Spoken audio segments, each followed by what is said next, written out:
Assalamualaikum warahmatullahi wabarakatuh. Perkenalkan, nama saya Aditya. Kali ini saya ingin mengerjakan tugas perekonomian Indonesia. Dengan tema di sini kita ada pendahuluan, latar belakang perekonomian Indonesia. Pertanian padi bagi Indonesia sangat penting.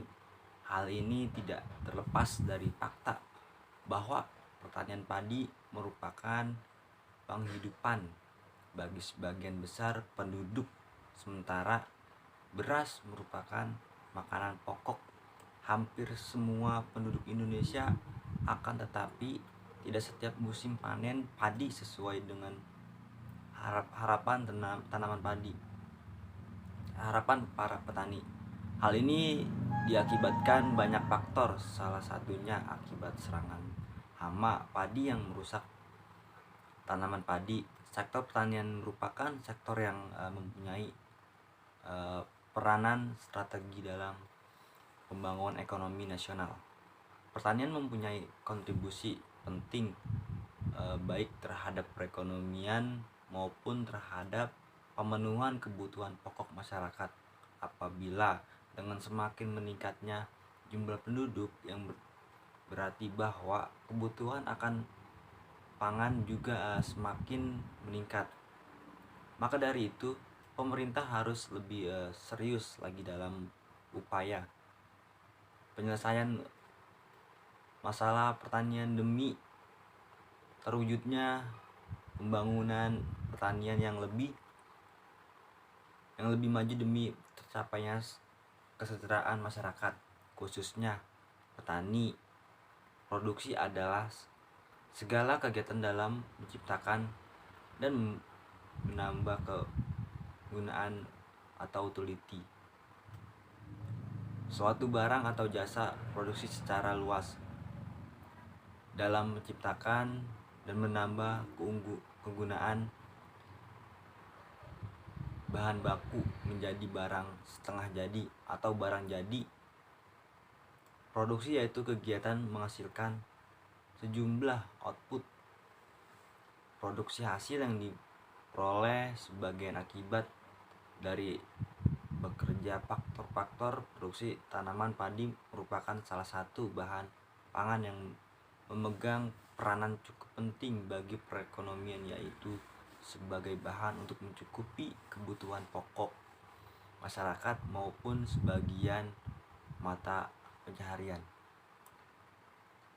Kali ini tujuan penulisan berdasarkan latar belakang dan rumusan masalah di atas. Maka tujuan penelitian ini adalah: 1.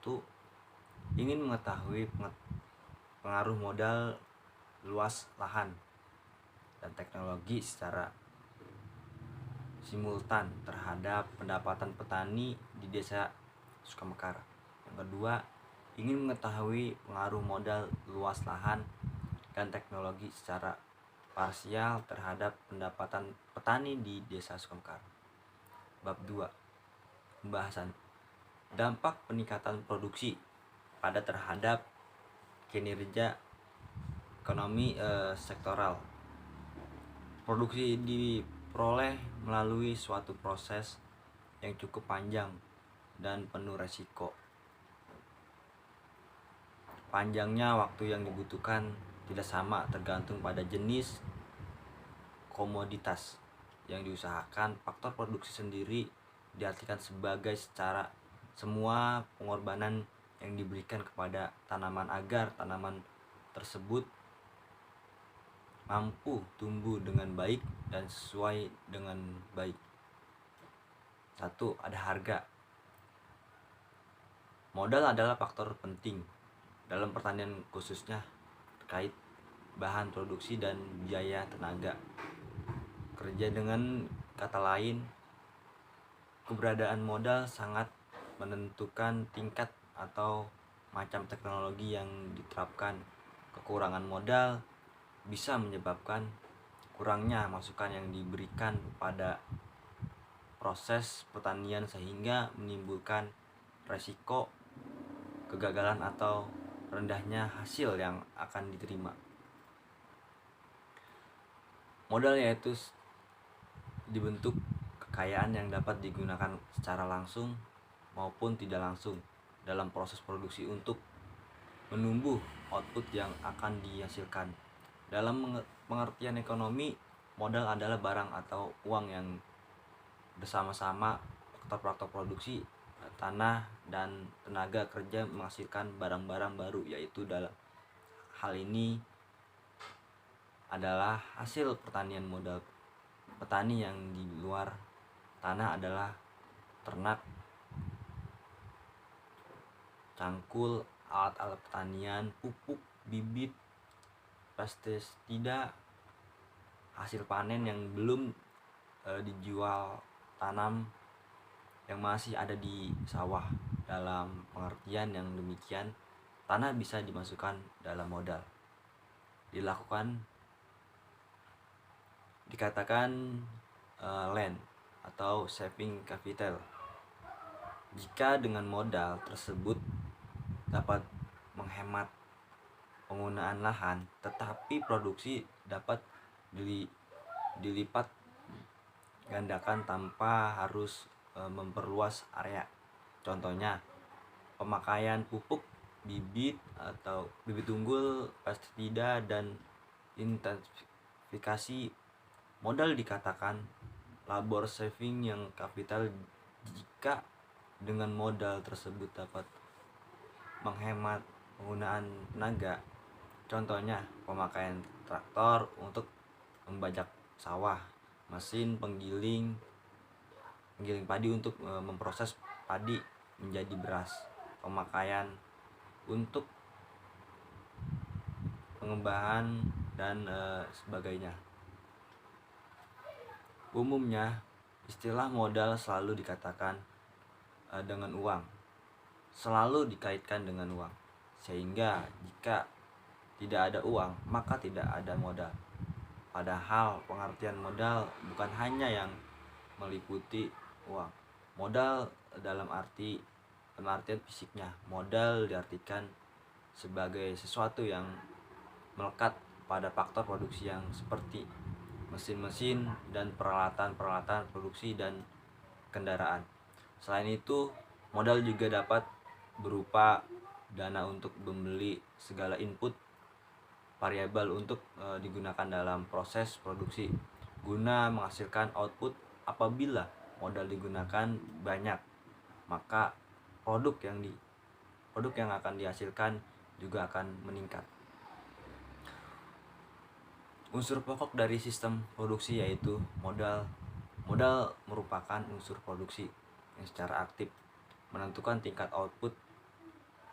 Peranannya sangat sentral dalam proses produksi, karena semakin besar modal yang digunakan maka akan meningkatkan produktivitas yang akan berefek pada peningkatan pendapatan dan mengenai fungsi produksi, yaitu sejumlah modal yang dapat menciptakan suatu tingkat output tertentu dalam suatu kegiatan produksi. Dan untuk setiap kegiatan ekonomi akan dapat menyisakan pendapatan. Berkaitan dengan ukuran pendapatan dan keuntungan, mengemukakan beberapa definisi. Yang pertama, penerimaan tunai usaha petani merupakan nilai yang diterima dan menjual produk usaha tani.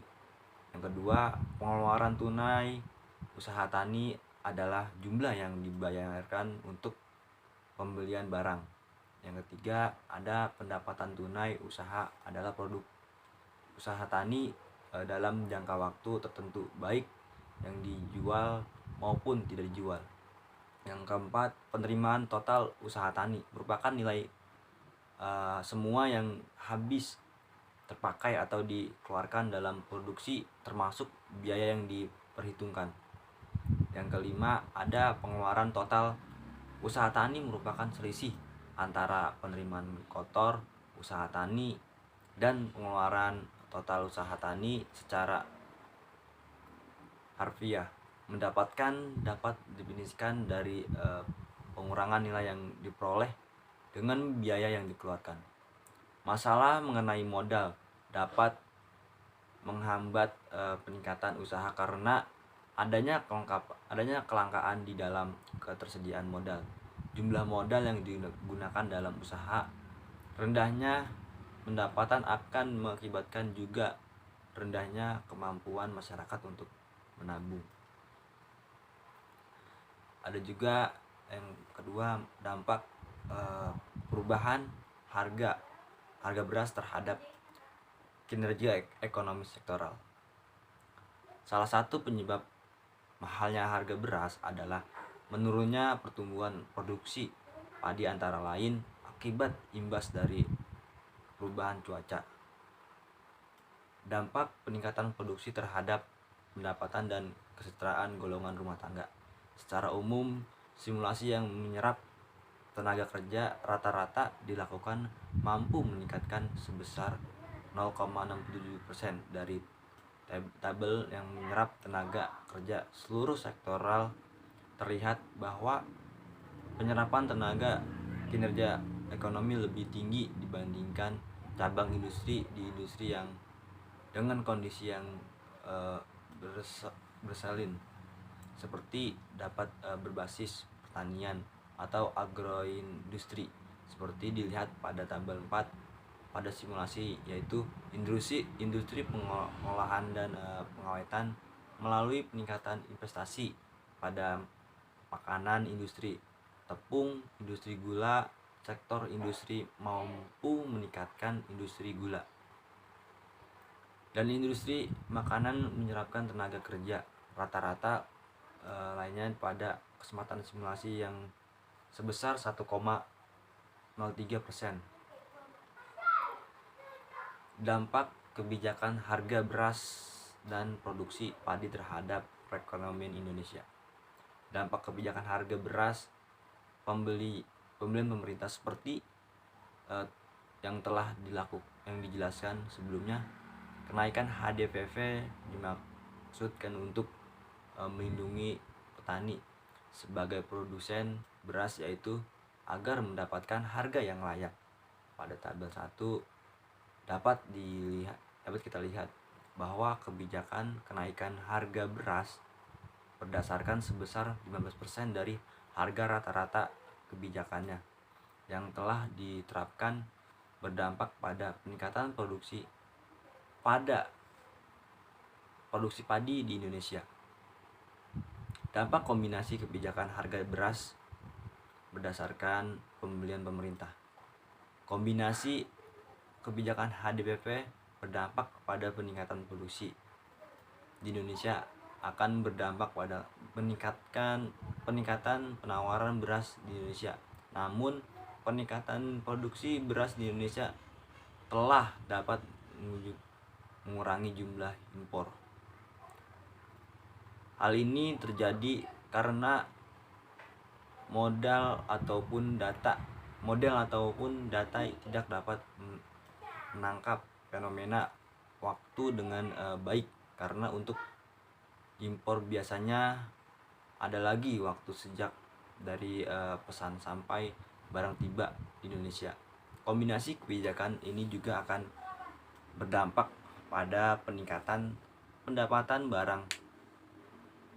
usaha tani padi per hektar yang disebabkan oleh peningkatan harga gabah tingkat petani akibat dari peningkatan HDPV. Kombinasi kebijakan 4, 5, 6, 10, 11, dan 12 berdampak pada peningkatan margin pemasaran beras di Indonesia. Artinya, selisih antara harga beras dan harga gabah tingkat petani meningkat untuk kombinasi 7, 8, 9, 13, 14, dan 15. Berlaku sebaliknya atau terjadi penurunan margin pemasaran beras di Indonesia. Harga beras impor mengalami peningkatan pada kombinasi kebijakan 12 dan 15. Sedangkan untuk kombinasi kebijakan lainnya tidak mengalami perubahan pada harga beras impor. Kombinasi kebijakan juga berdampak pada penurunan permintaan beras di Indonesia akibat dari kenaikan harga beras eceran pada tabel 1 dapat kita lihat bahwa dampak kombinasi kebijakan HDPV bersifat bias ke perusahaan padi, karena dalam hal ini konsumen dirugikan dengan kehilangan surplus. Mungkin dari itu aja, sekian dari saya. Assalamualaikum warahmatullahi wabarakatuh.